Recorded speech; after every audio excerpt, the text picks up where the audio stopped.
शिशुमार चक्र का वर्णन। श्री सुखदेव जी कहते हैं, राजन, सप्त ऋषियों से 13 लाख योजन ऊपर ध्रुव लोक है। इसे भगवान विष्णु का परम पद कहते हैं। यहाँ उत्तान पाद के पुत्र परम भगवत भक्त ध्रुव जी विराजमान है। अग्नि, इंद्र, प्रजापति, कश्यप और धर्म, ये सब एक साथ अत्यंत आदर पूर्वक इनकी प्रदक्षिणा करते रहते हैं। अब भी कल्प पर्यंत रहने वाले लोग इन्हीं के आधार स्थित हैं। इनका प्रभाव हम पहले चौथे स्कंद में वर्णन कर चुके हैं। सदा जागते रहने वाले अव्यक्त गति भगवान काल के द्वारा जो ग्रह, नक्षत्र आदि ज्योतिर्गण निरंतर घुमाए जाते हैं, भगवान ने ध्रुव लोक को ही उस सबके आधार स्तंभ रूप से नियुक्त किया है। अतः यह एक ही स्थान में रहकर सदा प्रकाशित होता है। जिस प्रकार दाएं चलाने के समय अनाज को खूंदने वाला पशु छोटी, बड़ी और मध्यम रस्सी में बंधकर क्रमशः निकट, दूर और मध्य में रहकर खंभे के चारों ओर मंडल बांधकर घूमते रहते हैं, उसी प्रकार सारे नक्षत्र और ग्रहगण बाहर भीतर के क्रम से इस काल चक्र में नियुक्त होकर ध्रुव लोक का ही आश्रय लेकर वायु की प्रेरणा से कल्प के अंत तक घूमते रहते हैं। जिस प्रकार मेघ और बाज आदि पक्षी अपने कर्मों की सहायता से वायु के अधीन रहकर आकाश में उड़ते रहते हैं, उसी प्रकार ये ज्योतिर्गण भी प्रकृति और पुरुष के संयोगवश अपने अपने कर्मों के अनुसार चक्कर काटते रहते हैं, पृथ्वी पर नहीं गिरते। कोई कोई पुरुष भगवान की योग माया के आधार पर स्थित इस ज्योतिष चक्र का शिशुमार सूंस के रूप में वर्णन करते हैं। यह शिशुमार कुंडली मारे हुए है और इसका मुख नीचे की ओर है।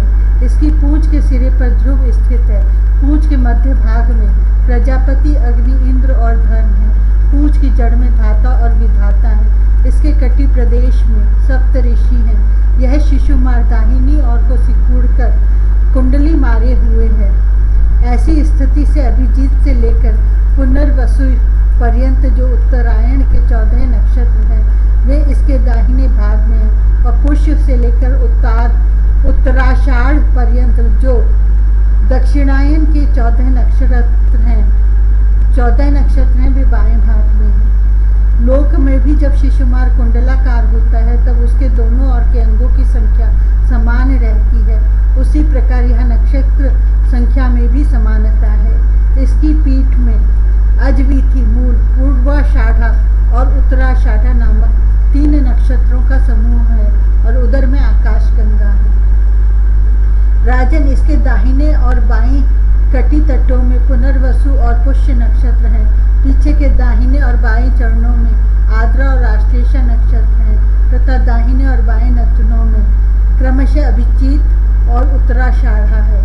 इस प्रकार दाहिने और बाएं नेत्रों में श्रवण और पूर्वाषाढ़ा एवं दाहिने और बाएं कानों में धनिष्ठा और मूल नक्षत्र है। मघा आदि दक्षिणायन के 8 नक्षत्र बाईं पसलियों में विपरीत क्रम से वृक्षरा आदि उत्तरायण के 8 नक्षत्र दाहिनी पसलियों में है। शतभिषा और ज्येष्ठा, ये 2 नक्षत्र क्रमशः दाहिने और बाएं कंधों की जगह हैं। इसकी ऊपर की थूथनी में अगस्त्य, नीचे की ठोड़ी में नक्षत्र रूप यम, मुखों में मंगल, लिंग प्रदेश में शनि, कुकद में बृहस्पति, छाती में सूर्य, हृदय में नारायण, मन में चंद्रमा, नाभि में शुक्र, स्तनों में अश्विनी कुमार, प्राण और अपान में बुध, गले में राहु, समस्त अंगों में केतु और रोमों में संपूर्ण तारागर स्थित है। राजन, यह भगवान विष्णु का सर्वदेवमय स्वरूप है। इसका नित्य प्रति सायंकाल के समय पवित्र और मौन होकर दर्शन करते हुए चिंतन करना चाहिए तथा इस मंत्र का जप करते हुए भगवान की स्तुति करनी चाहिए। संपूर्ण ज्योतिर्गणों के आश्रय, काल चक्र स्वरूप, सर्वदेवाधिपति, परम पुरुष परमात्मा को हम नमस्कार पूर्वक ध्यान करते हैं। ग्रह, नक्षत्र और ताराओं के रूप में भगवान का आदि दैविक रूप प्रकाशित हो रहा है।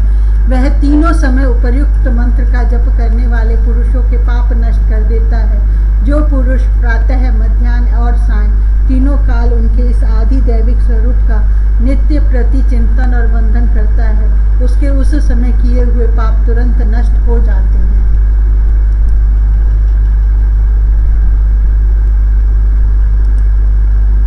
24वां अध्याय।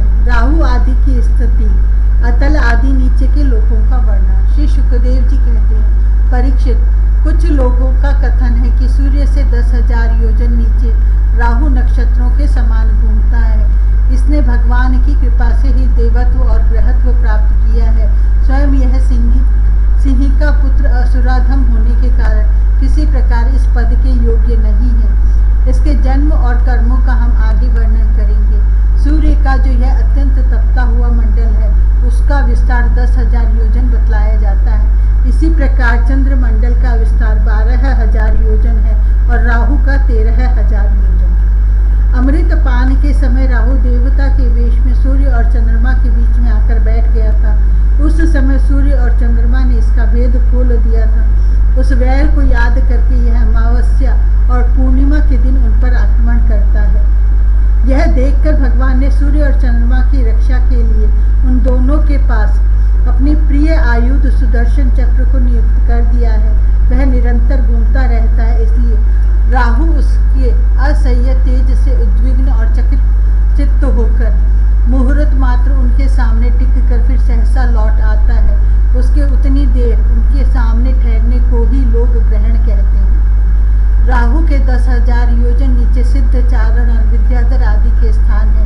उनके नीचे जहाँ तक वायु की गति है और बादल दिखाई देते हैं, अंतरिक्ष लोक है। यह यक्ष, राक्षस, पिशाच, प्रेत और भूतों का विहार स्थल है।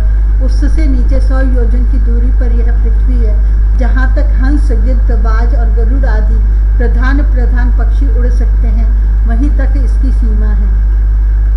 पृथ्वी के विस्तार और स्थिति आदि का वर्णन तो हो ही चुका है। इसके भी नीचे अतल, वितल, सुतल, तलातल, महातल, रसातल और पाताल इस नाम के 7 भूविवर भूगर्भ स्थित बिल या लोक है। ये एक के नीचे एक 10,000 योजन की दूरी पर स्थित है और इनमें से प्रत्येक की लंबाई चौड़ाई भी 10,000 योजन ही है। ये भूमि के बिल भी एक प्रकार के स्वर्ग ही हैं। इनमें स्वर्ग से भी अधिक विषय भोग, ऐश्वर्य, आनंद, संतान, सुख और धन संपत्ति है। यहाँ के वैभवपूर्ण भवन, उद्यान और क्रीड़ा स्थलों में दैत्य, दानव और नाग तरह तरह की मायामयी क्रीड़ाएं करते हुए निवास करते हैं।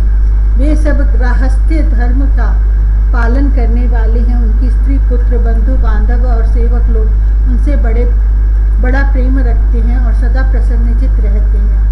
उनके भोगों में बाधा डालने की इंद्र आदि में भी सामर्थ्य नहीं है। महाराज, इन बिलों में मायावी मय दानव की बनाई हुई अनेकों पुरियां शोभा से जगमगा रही हैं, जो अनेक जाति की सुंदर सुंदर श्रेष्ठ मणियों से रचे हुए चित्र विचित्र भवन, परकोटे, नगर द्वार, सभा भवन, मंदिर, बड़े बड़े आंगन और गृहों से सुशोभित है, तथा जिनकी कृतम भूमियों, फर्शों पर नाग और असुरों के जोड़े एवं कबूतर, तोता और मैना आदि पक्षी किलोल करते रहते हैं। ऐसे पातालाधिपतियों के भव्य भवन उन पुरियों की शोभा बढ़ाते हैं। वहाँ के बगीचे भी अपनी शोभा से देवलोक के उद्यानों की शोभा को मात करते हैं। उसमें अनेकों वृक्ष हैं, जिनकी सुंदर डालियां फल फूलों के गुच्छों और कोमल कोंपलों के भार से झुकी रहती हैं, तथा जिन्हें तरह तरह की लताओं ने अपने अंग पाश से बांध रखा है। वहाँ जो निर्मल जल से भरे हुए अनेकों जलाशय हैं, उनमें विविध विहंगों के जोड़े विलास करते रहते हैं। इन वृक्ष और जलाशयों की सुषमा से वे उद्यान बड़ी शोभा पा रहे हैं। उन जलाशयों में रहने वाली मछलियाँ जब खिलवाड़ करती हुई उछलती है, तब उनका जल हिल उठता है। साथ ही जल के ऊपर उगे हुए कमल, कुमुद, कुवलय, कल्हार, नीलकमल, लाल कमल और शतपत्र कमल आदि के समुदाय भी हिलने लगते हैं। इन कमलों के वनों में रहने वाले पक्षी अविराम क्रीड़ा कौतुक करते हुए भांति भांति की बड़ी मीठी बोली बोलते रहते हैं, जिसे सुनकर मन और इंद्रियों को बड़ा ही आह्लाद होता है। उस समय समस्त इंद्रियों में उत्सव सा छा जाता है। वहाँ सूर्य का प्रकाश नहीं जाता, इसीलिए दिन रात आदि काल विभाग का भी कोई खटका नहीं देखा जाता। वहाँ के संपूर्ण अंधकार को बड़े बड़े नागों के मस्तकों की मणियां ही दूर करती है। इन लोकों के निवासी जिन औषधि, रस, रसायन, अन्न, पान और स्नान आदि का सेवन करते हैं, वे सभी पदार्थ दिव्य होते हैं। इन दिव्य वस्तुओं के सेवन से उन्हें मानसिक या शारीरिक रोग नहीं होते, तथा झुर्रियाँ पड़ जाना, बाल पक जाना, बुढ़ापा आ जाना, देह का कांतिहीन हो जाना, शरीर में से दुर्गंध आना, पसीना छूना, थकावट अथवा शिथिलता आना, तथा आयु के साथ शरीर की अवस्थाओं का बदलना, ये कोई विकार नहीं होते।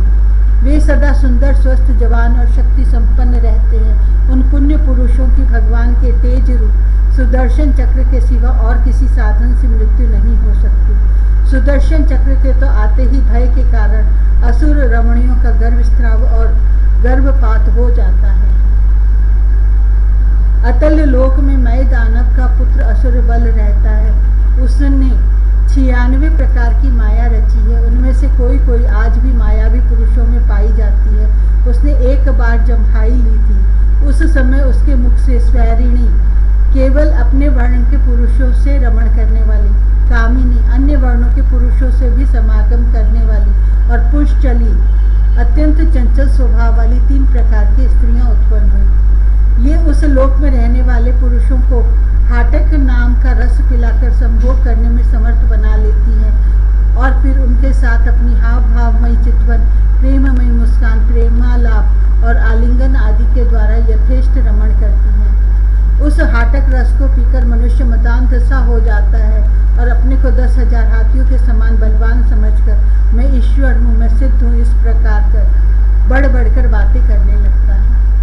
उसके नीचे वितल लोक में भगवान हाटकेश्वर नामक महादेव जी अपने पार्षद भूतगणों के सहित रहते हैं। वे प्रजापति की सृष्टि की वृद्धि के लिए भवानी के साथ विहार करते रहते हैं। उन दोनों के तेज से वहाँ हाटकी नाम की एक श्रेष्ठ नदी निकली है। उसके जल को वायु से प्रज्वलित अग्नि बड़े उत्साह से पीता है। वह जो हाटक नाम का सोना थूकता है, उससे बने हुए आभूषणों को दैत्य राजों के अंतःपुरों में स्त्री पुरुष सभी धारण करते हैं। वितल के नीचे सुतल लोक है। उसमें महायशस्वी पवित्र कीर्ति पिरोचन पुत्र बलि रहते हैं। भगवान ने इंद्र का प्रिय करने के लिए अदिति के गर्भ से वटुवामन रूप में अवतीर्ण होकर उनसे तीनों लोक छीन लिए थे। फिर भगवान की कृपा से ही उनका इस लोक में प्रवेश हुआ। यहाँ उन्हें जैसी उत्कृष्ट संपत्ति मिली हुई है, वैसी इंद्र आदि के पास भी नहीं है। अतः वे उन्हीं पूज्यतम प्रभु की अपने धर्म आचरण द्वारा आराधना करते हुए यहाँ आज भी निर्भयता पूर्वक रहते हैं। राजन, संपूर्ण जीवों के नियंता एवं आत्मस्वरूप परमात्मा भगवान वासुदेव जैसे पूज्यतम पवित्रतम पात्र के आने पर उन्हें परम श्रद्धा और आदर के साथ स्थिर चित्त से दिए हुए भूमि दान का यही कोई मुख्य फल नहीं है कि बलि को सुतल लोक का ऐश्वर्य प्राप्त हो गया है। यह ऐश्वर्य तो अनित्य है, किंतु वह भूमि दान तो साक्षात मोक्ष का ही द्वार है। भगवान का तो छींकने, गिरने और फिसलने के समय विवश होकर एक बार नाम लेने से भी मनुष्य सहसा कर्म बंधन को काट देता है, जबकि मुमुक्षु लोग इस कर्म बंधन को योग साधना आदि अन्य अनेकों उपायों का आश्रय लेने पर बड़े कष्ट से कहीं काट पाते हैं। अतएव अपने संयमी भक्त और ज्ञानियों का स्वरूप रूप प्रदान करने वाले और समस्त प्राणियों की आत्मा श्री भगवान की आत्मा भाव से किए हुए भूमि दान का यह फल नहीं हो सकता। भगवान ने यदि बलि को उसके सर्वस्व दान के बदले अपनी विस्मृति कराने वाला यह मायामय भोग और ऐश्वर्य ही दिया, तो उन्होंने उस पर यह कोई अनुग्रह नहीं किया। जिस समय कोई और उपाय न देखकर भगवान ने याचना के छल से उसका त्रिलोकी का राज्य छीन लिया और उसके पास केवल उसका शरीर मात्र ही शेष रहने दिया, तब वरुण के पाशों में बांधकर पर्वत की गुफा में डाल दिए जाने पर उसने कहा था, खेद है, यह ऐश्वर्यशाली इंद्र विद्वान होकर भी अपना सच्चा स्वार्थ सिद्ध करने में कुशल नहीं है। इसने सम्मति लेने के लिए अनन्य भाव से बृहस्पति जी को अपना मंत्री बनाया, फिर भी उनकी अवहेलना करके इसने श्री विष्णु भगवान से उनका दास्य न मांग कर उनके द्वारा मुझसे अपने लिए ये भोग ही मांगे। ये 3 लोग तो केवल एक मनवंतर तक ही रहते हैं, जो अनंत काल का एक अवयव मात्र है। भगवान के कैंकर्य के आगे भला इन तुच्छ भोगों का क्या मूल्य है। हमारे पितामह प्रहलाद जी ने भगवान के हाथों अपने पिता हिरण्यकशिपु के मारे जाने पर प्रभु की सेवा को ही वर मांगा था। भगवान देना भी चाहते थे तो भी उनसे दूर करने वाला समझकर उन्होंने अपने पिता का निष्कंटक राज्य लेना स्वीकार नहीं किया। वे बड़े महानुभाव थे। मुझ पर तो न भगवान की कृपा ही है और न मेरी वासना ही शांत हुई हैं, फिर मेरे जैसा कौन पुरुष उनके पास पहुंचने का साहस कर सकता है। राजन इस बलि का चरित्र हम आगे अष्टम स्कंध में विस्तार से कहेंगे। अपने भक्तों के प्रति भगवान का हृदय दया से भरा रहता है। इसी से अखिल जगत के परम पूजनीय गुरु भगवान नारायण हाथ में गदा लिए सुतल लोक में राजा बलि के द्वार पर सदा उपस्थित रहते हैं। एक बार जब दिग्विजय करता हुआ घमंडी रावण वहां पहुंचा, तब उसे भगवान ने अपने पैर के अंगूठे की ठोकर से ही लाखों योजन दूर फेंक दिया था। सुतल लोक से नीचे तलातल है, वहां त्रिपुराधिपति दानव राजमय रहता है। पहले तीनों लोगों को शांति प्रदान करने के लिए भगवान शंकर ने उसके तीनों पुर भस्म कर दिए, फिर उन्हीं की कृपा से उसे यह स्थान मिला। वह मायावियों का परम गुरु है और महादेव जी के द्वारा सुरक्षित है, इसलिए उसे सुदर्शन चक्र से भी कोई भय नहीं है। वहाँ के निवासी उसका बहुत आदर करते हैं। उसके नीचे महातल में कद्रु से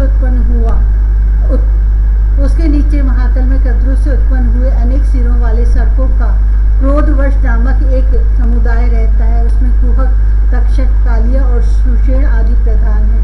उनके बड़े बड़े फन हैं। वे सदा भगवान के वाहन पक्षीराज गरुड़ जी से डरते रहते हैं, तो भी कभी कभी अपनी स्त्री, पुत्र, मित्र और कुटुंब के संग से प्रमत्त होकर विहार करने लगते हैं। उसके नीचे रसातल में पणि नाम के दैत्य और दानव रहते हैं। ये निवात कवच, काले और हिरण्यपुरवासी भी कहलाते हैं। इनका देवताओं से विरोध है। ये जन्म से ही बड़े बलवान और महान साहसी होते हैं, किंतु जिनका प्रभाव संपूर्ण लोकों में फैला हुआ है, उन श्री हरि के तेज से बल अभिमान चूर्ण हो जाने के कारण ये सर्पों के समान लुक छिप कर रहते हैं तथा इंद्र की धूति शर्मा के कहे हुए मंत्र वर्ण रूप वाक्य के कारण सर्वदा इंद्र से डरते रहते हैं। रसातल के नीचे पाताल है। वहाँ शंख, पुलिक, महाशंख, श्वेत, धनंजय, धृतराष्ट्र, शंखचूड़, कंबल, अश्वतर और देवदत्त आदि बड़े क्रोधी और बड़े बड़े फनों वाले नाग रहते हैं। इनमें वासुकी प्रधान है। उनमें से किसी के 5, किसी के 7, किसी के 10, किसी के 100 और किसी के 1000 सिर हैं। उनके फणों की दमकती हुई मणियां अपने प्रकाश से पाताल लोक का सारा अंधकार नष्ट कर देती हैं।